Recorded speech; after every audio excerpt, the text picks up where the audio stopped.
Naam, hadithi ya 54, hadithi ya 54 anasema an-nahyu an sabbil mauta,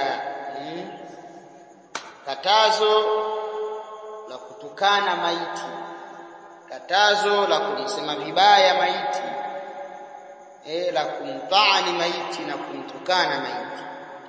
عن عائشة رضي الله عنها عن النبي صلى الله عليه وسلم قال kutoka kwa mama yetu Aisha radhi za Allah juu yake, kutoka kwa nabii wa Allah sallallahu alayhi wasallam qala, amesema la tasubbul amwata, msiwatukane maiti bana, la tasubbul amwata, msiwatukane maiti, fa innahum qad afdau ila ma qaddamu, wani hakika wao, fa innahum, wani hakika wao, qad afdau ila ma qaddamu, wamesha yaelekea wao, afdau ay wasalu, wamesha yafikia yale ambayo wameyatanguliza, wamesha yaelekea yale ambayo wamefanyaje, wameshafikia yale ambayo waliyatanguliza.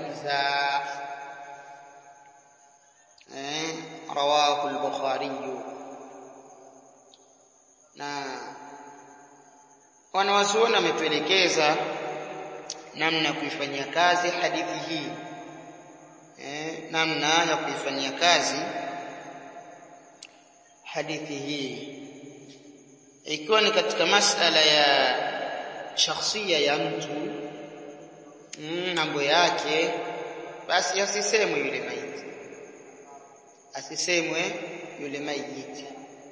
Lakini ikiwa ni katika masala ya kidini aliyokuwa nayo, labda lilikuwa ni jitu la kibid'a, alafu bid'a yake ina athari katika jamii, basi atasemwa kwa hali ya kuwatahadharisha watu, atasemwa kwa hali ya kuwatahadharisha watu. Na ndio maana ukirejea katika kutubul aimma, vitabu vya wanawazuoni, utawakuta wakiwasema vibaya wale ambao wamekufa, fulani bwana alikuwa na kadha na kadha, fulani alikuwa na kadha na kadha. Sasa hadithi kama hizi nizo masufi wakija wanazibeba, wanaziweka sehemu ambapo sio pahala pake,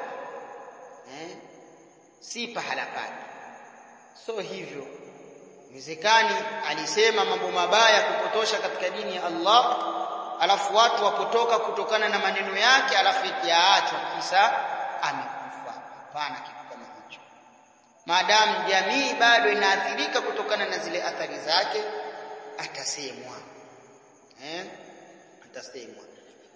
Watu bado wanasikiliza nyimbo za labda tuseme Diamond mathalan, ndio kashakufa, watu wasifia, fanyaje? Watu kutahadharishwa, jamani, sivyo, jambo ambalo jaiz, ni jambo ambalo ni jaiz, hasa ikiwa ni katika masuala ya dini.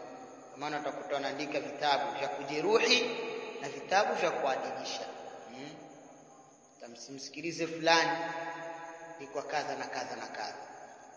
Ala kulli hali, ni jambo ambalo ni maarufu. Ama kuingia katika shakhsia ya mtu mwenyewe, hilo alifai, alifai, ameshakufa yeye, yala aliyotanguliza ndio anakutana nayo huko mbele ya Allah tabaraka wa taala, tayari ashafikia tayari. Allahu musta'an. Sallallahu alaihi wa sallam.